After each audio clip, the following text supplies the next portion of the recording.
So this is really exciting for us because we've got another question to answer from one of our listeners. It is one of our favorite people on the internet, Mr. Mike in Progress. Shout out, Uh, Mike.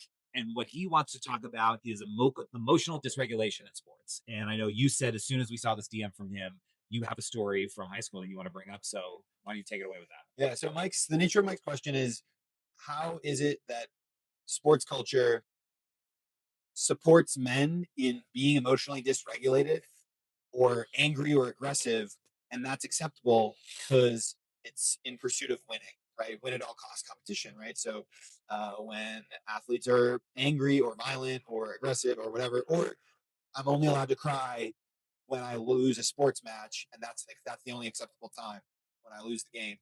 Uh, or when I win and I'm really excited, that's when I can cry because the emotion is acceptable then. So there's different ways that this question touches upon. But it reminded me of a story from high school when, yes, if you don't have a healthy emotional life and an ability to process your emotions, regulate your nervous system, um, and then it comes out on the athletic pitch, you need to calm down and you need to work on yourself. And when I was in high school, I went to a very small public high school in a small town in Ohio, and there were like 86 kids in my graduating class. Like it's a tiny, small community.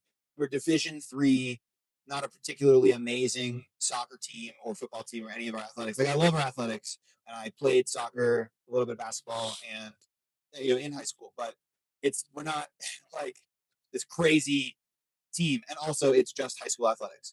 But there was one of our I think it was my senior year of soccer. There was a guy on our team who was very emotionally suppressed. Like he really struggled with his emotions, but he took the sport really, really seriously. He was our goalie, and one time during practice, towards the end of our season, he we were playing doing a drill. He was goalie.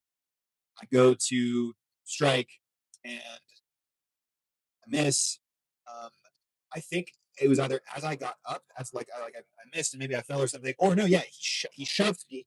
He like shoved me out of. He was like, "Get out of my," like out of his area. Which like shoving is not a part of sports or is part of soccer. Like pushing someone as goalie. A, not a contact sport in that way. B, we're on the same team. It's literally practice. This is a drill. C, we're on the same team. This is literally practice. So he shoves me, and he was someone who had like somewhat bullied me since middle school, So you already off had a and little on. bit of a frenemy relationship. I had a friendly relationship, but he was really like pretty good athlete, very very intelligent guy, and like I would say well respected by a lot of teachers because of that. But um, it didn't make me mad that he shoved me. What made me mad is that right next to me was one of our 13 or 14-year-old like freshman teammates. So my thought process, I was like, dude, if you're getting so angry and aggressive at practice over a Division 3, like it's chill out. Yeah. We're literally playing with kids. He was 18 at the time. I was 16 or 17, and yeah, I was 17 my senior year. I turned 17 my senior year of high school. I was 17, he was 18, and we're playing with 13 and 14, playing with other children. So that aggressiveness, it is like not acceptable. You need to be able to regulate and say it's just a game, or like I'm having fun, or whatever. The win at all costs. Yeah.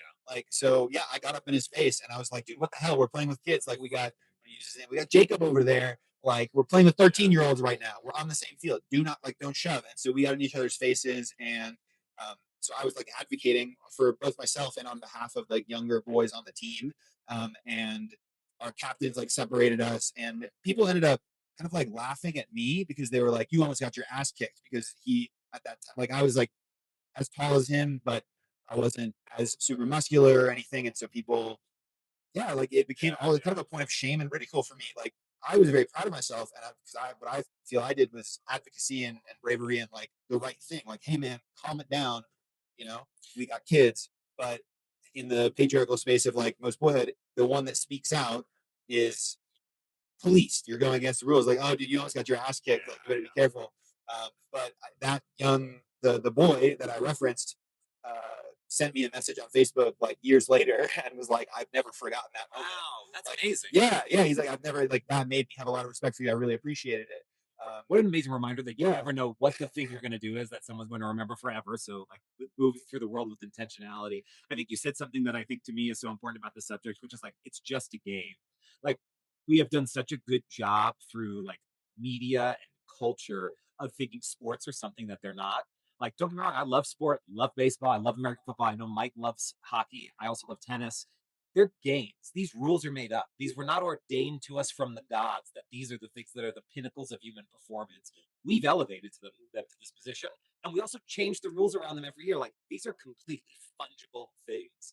And, for me, when I see this topic and hearing your story, when you said he also did it in front of, I thought you were going to say a coach. And there was a coach who didn't step up in that moment. And because what I think about a lot is, okay, well, how's it being reinforced from kids? And there's certainly what we get at the professional level, but it's what we're learning when we're really young, which is through coaches and parents who are telling us, all right, how do we perform in sport? And I think coaches are a hugely under considered audience in this universe of men's work and like, modeling healthy masculinity for young boys that we don't pay enough attention to. I want to shout out Call to Men, who I have an amazing relationship with in terms of getting to sit on the board. You've done a lot of work with them in the past as well. They have their call to coaches, and they do a lot of work to train coaches on how to model and create healthy masculinity and spaces for healthy manhood for the young boys and men that they coach and create spaces for. And I think these men are held up as like mentors and role models and the instillers of a set of values. And that's not just about how to play a game. It's also about how you move through the world. Right. This is a hugely underlooked audience. And so, if a coach in your life, please like send them this type of work, send them a call to men, send them our content, whatever it is. Like they have a huge amount of relational power that people don't consider. I also think we've done a disservice to them in the way that we've conceptualized the coach in a lot of media, right? Like those who can't do teach, those who can't teach Jim, like that old saying that I know I heard when I was in school. Yeah. Even more portrayals like that, where these are almost like powerless individuals who had ended up here because they didn't want to be. So, yeah, I just want to shout out coaches as a huge opportunity for starting to rethink this narrative on emotional dysregulation. Because coaches can either be the pinnacle of like influence for in boys' lives, in how to be a good person, basically, Yeah. and like work well with others on a team towards a common objective, work hard, cultivate discipline, try at something, even if you fail, and like try again, practice, repetition, all these like really good values.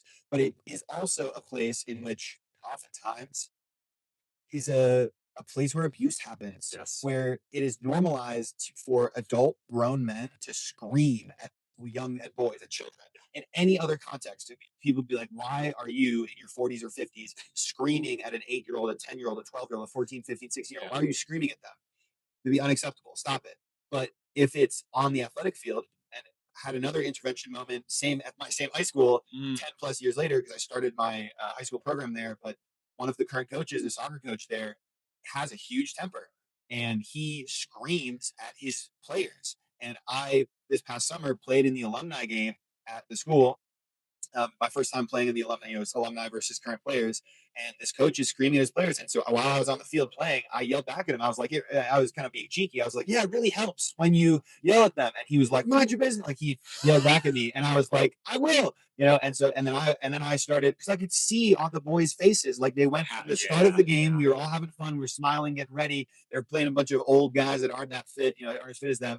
And then as he yells more and more, he's yelling at a 14-year-old, what are you doing? I will bench you, blah, blah, blah, screaming. Um, I watch their faces change. All of a sudden, none of them are having a good time. It's literally not even a game that counts in their record. It's the alumni game. The current students never win the alumni game because they're against like grown adult men and there's whatever. But so after anyway, so I'm like, I tell the boys while I'm playing with them, I'm like, yo, great job. Oh no, good try. Okay, cool, good pass, nice. Like I'm trying to lift them up while I'm playing with them because they're having a miserable time because of their coach. And then after the game, and no parents say anything. And so I walked up to him and I was like, I introduced myself. And I was like, hey, I see what you're doing. Like, was there a reason why you're yelling at the boys? He's like, I've been coaching since before you were born. I was like, that's irrelevant. He's like, just like your opinion. Like, so we had this back and forth. I was like, no, my opinion's not irrelevant. I have a program for a lot of these boys. Some of them are on the team, and I care about their well-being, and you screaming at them is against their well-being. He's like, well, will you worry about them at your program? I'll worry about them here. I said, no, I'm worried about them everywhere. Yeah. And I see what you're doing. You're a grown man screaming at boys, and you should be ashamed of yourself. And so Kenny stormed off. And then he asked a friend of mine who he was like, "Who's that jackass?" He referred to me. So we had this like interaction, and then I went and I told the athletic director. Is he still coaching there? He's still coaching there, but apparently he's like calmed down a little bit because I brought up the athletic director, and there was like a formal thing, a process that happened because of this. But like, I will always advocate for boys. I'm not going to let you scream at children as what you think is instilling discipline or motivating them.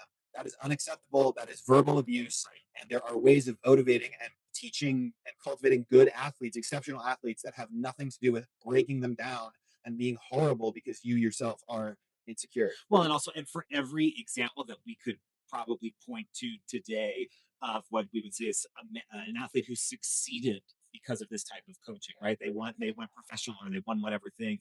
How many more examples can we point to of boys who had broke Yeah, and success that we didn't get to see pursued in all areas of life, or just healthy living that we didn't get to see pursued, or lives fulfilled because these men broke them down, yeah, and the parents and administrators were permissive of it, and there were just so many lives that perhaps we did not get to see fulfilled because of that.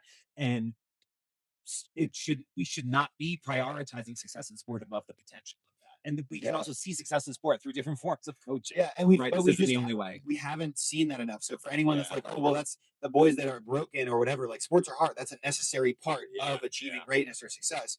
Well, you don't know that because Yeah. we've Yeah. never had it normalized enough where we've practiced positive motivation and encouragement and healthy masculine and healthy role modeling. That hasn't been the common enough experience where we can compare the two. Yeah. So you don't get to say that, "Oh no, that's just the way it is." That's the way it has been. That's not the way it needs to be. Like, you can't prove to me that that's the only way to produce great athletes. Amen. Yeah, Call that the cherry on top of this conversation, because I think that was a great point, and I think gives everybody something to think about. yeah. Amazing question, Mike. Thank you so much, and thank you all for listening.